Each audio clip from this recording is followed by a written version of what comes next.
Hey folks! Today I am speaking with Dr. Angela Stienne, who is an absolute whirlwind of a museum professional.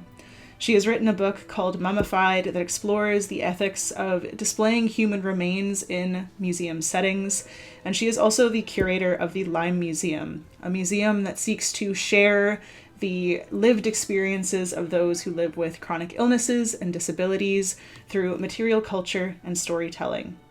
I am so incredibly excited to be able to speak with her today and also to share this interview that I did with her with you.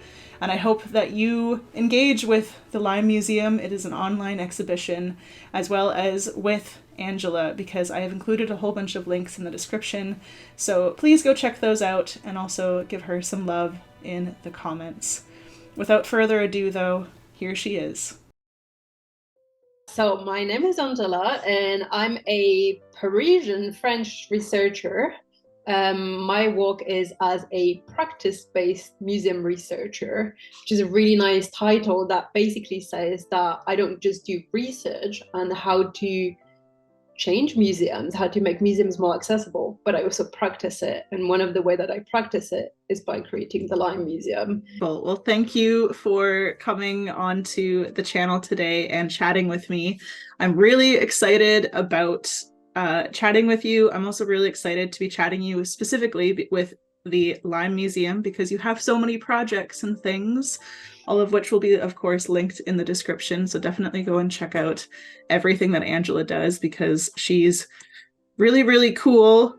So the Lyme Museum, can you tell us like a little bit more about what that is and what you hope to accomplish with that? So the Lyme Museum is a digital project. It's a virtual museum. It's the first museum to explore specifically the lived experience of invisible illnesses, or at least so-called invisible illnesses and disabilities.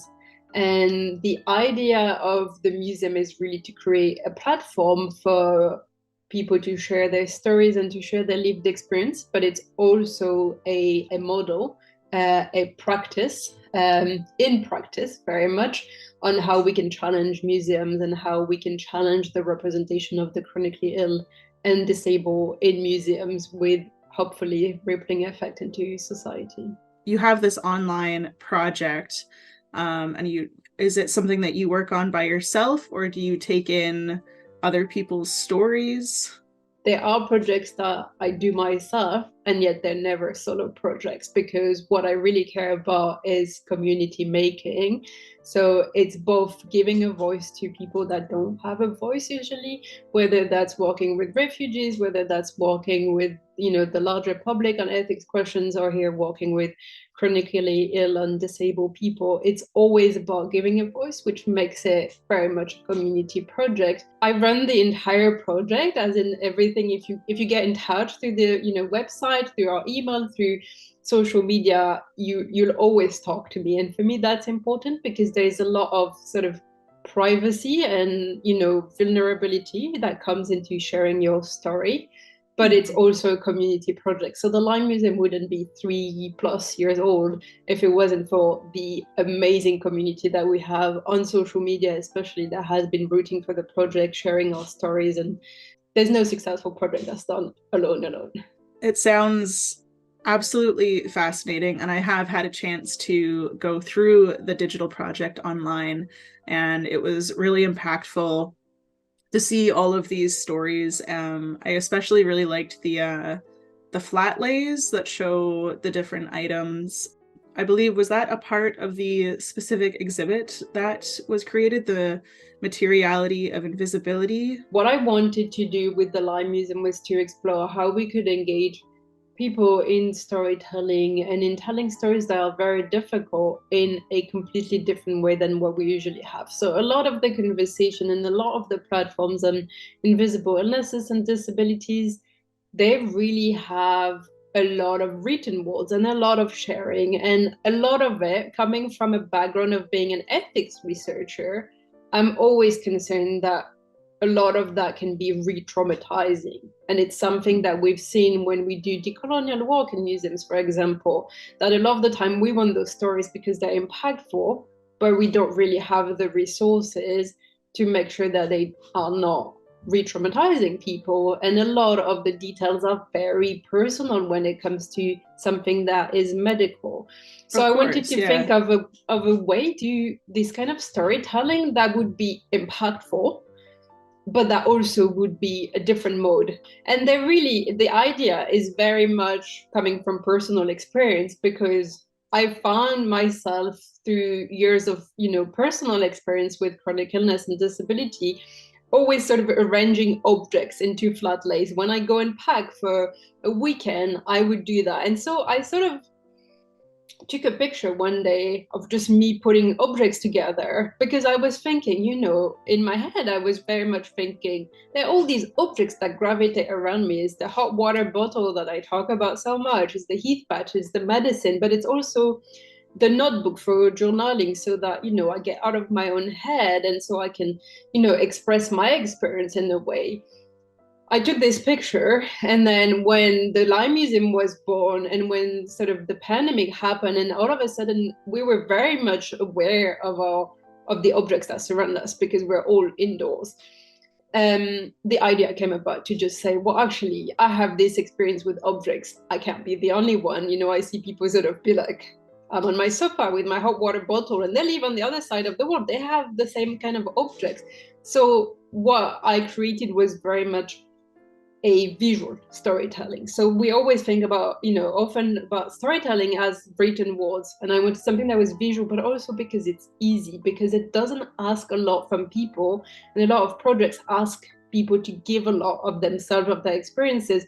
But this was very sort of easy. People could just take a picture with their phone and send them. So, we've received this, like the Lyme Museum has received all these flat lays through the years, and then they were turned into this exhibition called the Materiality of Invisibility that I did in Leicester in England last year as an actual in-person exhibition, but it's also part of our digital exhibition.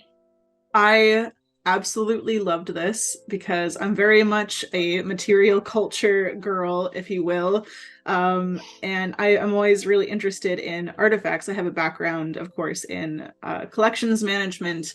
And so I very much, when I go to a museum, like I want to see the stuff and I want to see the stories that the museum is telling based around the stuff. And I think that this is such an interesting idea to have these flat lays, because when we look at artifacts in a museum, like they haven't been used for many, many years. It's just so interesting to have this project because their use is ongoing. And it's also just like such a personal snapshot into somebody's life. Like what they need and what they use to, well, get through the day with their illness or their disability. And I just thought it was such a clever idea. And as you said, you like to do things differently.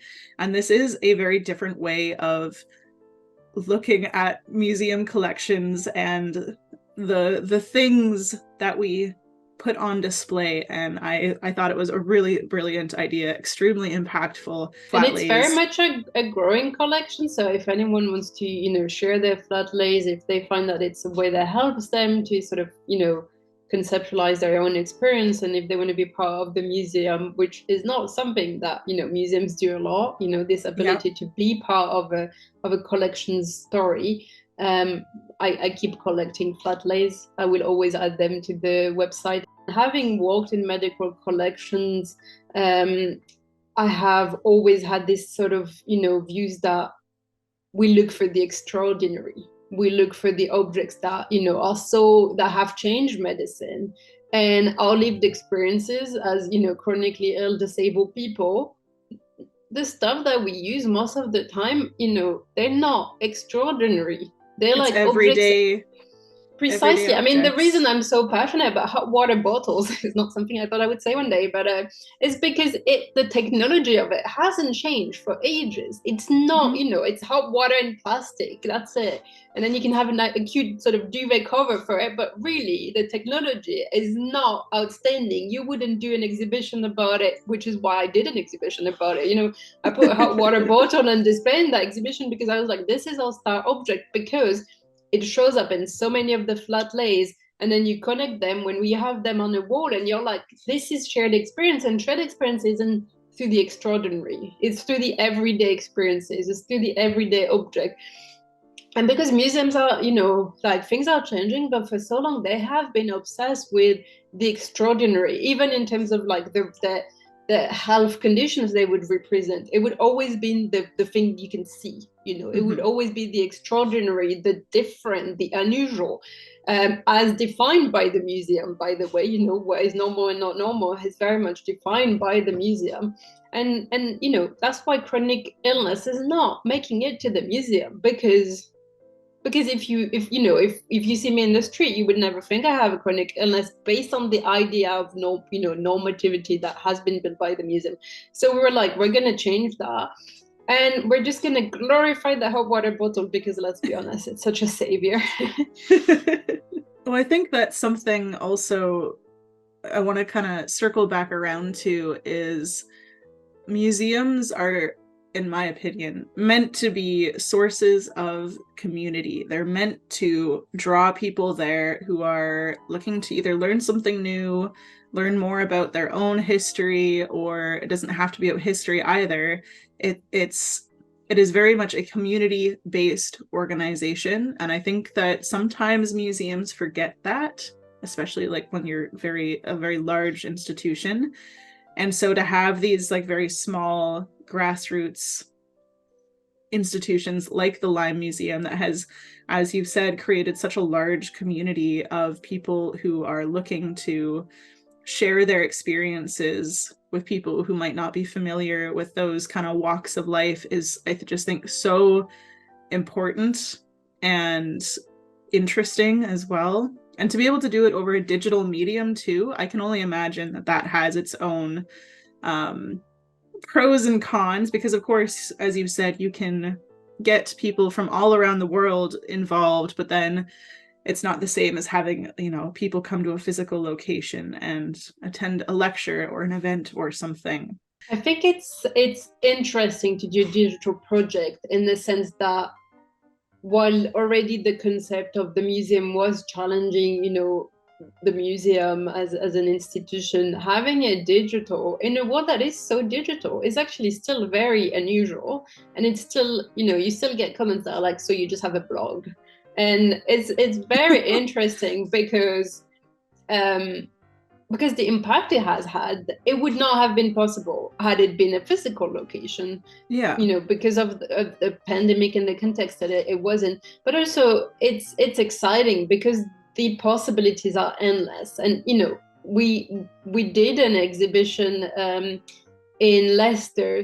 It's something that we could do anywhere. The possibilities are there. So if anyone that's watching this wants to do a Lyme Museum exhibition, we'll literally send you the documents. You just have to print them, and then you can have an exhibition anywhere in the world. The main thing that I've been working on this year is very much learning about how we make things more accessible in the digital world. And there's a lot of focus in museums on accessibility, and museums are already very late on physical accessibility, but the digital world is completely sort of unknown to museums in terms of accessibility, ethics. There is so much potential, and also so many challenges. And so I think seeing it as like, oh, it's not a real museum, it's actually another museum world, and one that really needs sort of exploring more and challenging more. So for me, that's been really interesting. Also because, like you, I'm a material culture person, therefore I am completely useless online. But very much the possibilities are just wonderful. And we love, I personally, I run the Lyme Museum alone now, and I would love to have more in-person exhibitions. But the idea that both are possible, that's exciting. And at the end of the day, it's also what serves communities. If your projects are online in an accessible way, you reach people that cannot go to museums in person. And that's something that has completely been ignored, pre-pandemic. And then there's such a return to in-person events that, again, we're excluding chronically ill, communities that just cannot go to the museum. If you talk about chronic illness in person only, then you're missing on your community, and the community is the strength of the project very much. The reason that this is happening, that that especially in the museum sector, for example, and it's, there are some great efforts still to do hybrid events, but I think if we really want to make sure that accessibility stays a sort of core focus, that it's not an option, is having more people with chronic illnesses and disabilities in positions of, of influence. And that's Yes, very much absolutely. something that just isn't the case, because the truth is, financially, having a chronic illness and a disability is incredibly tasking, that in terms of energy it's very difficult, and that the employment world is just not inclusive at all. And that means that people give up, that they don't have a choice, that they leave the sector because employment is not flexible. And to be able to reach positions of influence, you have to have the time, the energy, the finances to get the education, to do the extra work, to do the unpaid volunteering, to do the internships, to write the papers and so on. And that's just Yes. not Yeah. possible. And that means that we're excluding people by default. Employment practices are just incredibly inaccessible. I would like to circle back around to the work that you have done with the Lyme Museum. What has been your favorite experience with putting together either the Materiality of Invisibility exhibition, or perhaps your favorite experience just putting this museum together? I think that one of my key moments, which when I do projects, a lot of the time, they're massively underfunded. The exhibition was funded Of through very course. small Yeah. funding, so it's very homemade. It's a lot of late hours. It's a lot of coffee, and the motivation is having a purpose for it. And for the exhibition, I think, there are key moments, and one of them is perhaps when I did the exhibition in person in England, and then someone who was from also, the heritage sector walked in the exhibition and pointed to their flat lay that they had submitted in the very first year, and then got a picture taken with the flat lay. And Oh, for wow. me, those moments where people see themselves in a museum space where it all sort of connects. And I think a lot of it is what we want from projects, and asking ourselves, what is the aim? And for me, it's very much, this is what I needed to see when I was a kid growing up. When I was always sick, but I never looked sick enough. It's always, been these conversations about whether my experience was valid or not. And I think the main, the conversation we were having earlier about what a museum is about, I think very much while you and I and a lot of people like us see the museum as a community space, historically the museum is not meant for that. It's meant to categorize people. It's meant to tell you who's valuable and who's not. I sort of feel like a lot of my experience the past few years has been looking back in time and thinking, well, actually, there's never been a professor that I know of that had a chronic illness or disability. There's never been a teacher. There's never been a curator. There's never been someone on TV, but also there's never been someone in the museum world that I could look up to and think, if they did that, then I can do it. Even though I don't know if I'll be well enough tomorrow, even though, there's a lot of parameters that mean that my life looks very different. And I think that, having those moments where the exhibition came to life as a physical exhibition, because what I'm, a big advocate for the digital world, seeing it in person on a wall all together and seeing people connect and come and look at their flat lay, I think that was a key moment for me where I thought it matters. And I think on that note, perhaps something that's interesting is I got, even in the past few days, a few people that said, your projects, the Lyme Museum, it's really made me feel like my experience is valid. So I think that, those moments are like, okay, we need to keep going. And by we, I really mean me. So I need a lot of motivation to keep going, because it's a one-person show, and the community is wonderful, but sometimes you're in front of the website and everything crashes. You need that motivation. So that's definitely it. Because it's one thing to, see a comment on a social media post or something, and it's another thing entirely to go and see, several people at once standing in a room and engaging with something that you've obviously put a lot of your heart and soul into and you're very passionate about.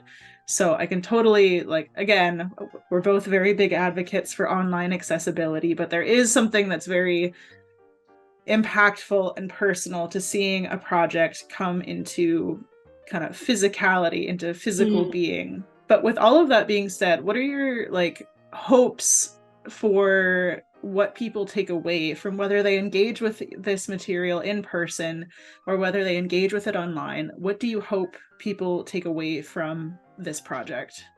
So I think it's there's two answers to that, because there's really two sort of categories of audiences that I'm interested in. Sometimes they are the same people, but it's very much about, chronically ill, disabled people, the community that I have nurtured for the Lyme Museum that has just been absolutely, wonderful. I mean, I have made friends through the Lyme Museum, community, people that have similar lived experiences around the world. And I think that for them, for me, my goal, my wish is really that they see that they belong, that they have a voice, that it matters, that their lived experience is valid. Then the other audience I'm interested in is the museum professionals, the educators, the curators, the fundraisers, the people in leadership position. And it's very much, about challenging the way that they do things, whether they're at the start of their journey in inclusion and accessibility, whether they're already there, to dig deeper, to sort of, remove assumptions, to think more creatively and more inclusively. And I think what I wanted to do with the Lyme Museum, which is the same with all my projects, is to show that, a small idea, a nearly non-existent budget, and a team of, one and like three when we're on good days, has been able to do something where, we're like a page in the Museums Association of a museum to visit. That, this year I have been talking to National Trust and the Museum Association. I won awards and things from a very tiny idea. We have, amazing potential for new narratives. And so very much that's the other audience that I'm interested in reaching. It's saying, look at the impact that you can have if you just go and do that. There is, wonderful times when those both those audiences are the same people, and that's when the magic happens. But it's very much about, we have the potential, the museum world, to do so much change. It's just, you have to be creative and audacious, and not in the way that has been done before, but just, storytelling is a wonderful, impactful way to make change. Museum professionals, I have found, after speaking with many of them, after working with many of them, after being, fully enmeshed in the cultural heritage sector, museum professionals are kind of like superheroes.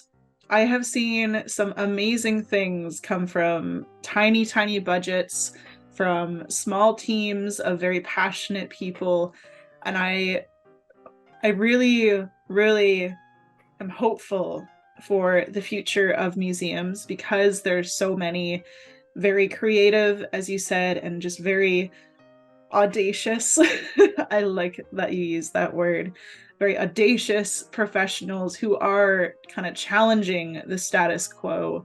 And I think that that's so important to acknowledge. And that's one thing that I try and just like remind people, because I talk about a lot of the negative side of museums on this channel, and I think it's also just very important to acknowledge that there's a lot of people like you who are doing really amazing work to try and push the envelope and make these places so much more accessible, interesting. It's not just walking into a room of, Roman statues, which is a fun time, on its own, but just, asking for more and seeing what more we can do with the material that we have, whether it's the physical material or the stories itself. Because as you've said, museums are are places of stories. They're telling the stories of us, of people, and it might be more specific to different demographics, but I just think that that's so important, and I'm so proud to be a part of this kind of generation of museum professionals that are acknowledging this very kind of icky past and asking why and asking how we can do better. And I just think that that is, especially after speaking with you, just such a big deal, and I think it should be celebrated. But I have one or two final questions for you before we wrap this up. What are your kind of plans for the future of the Lyme Museum? So the exciting news is that we've renewed our website for 2 years as of today. So we're here to stay a bit longer.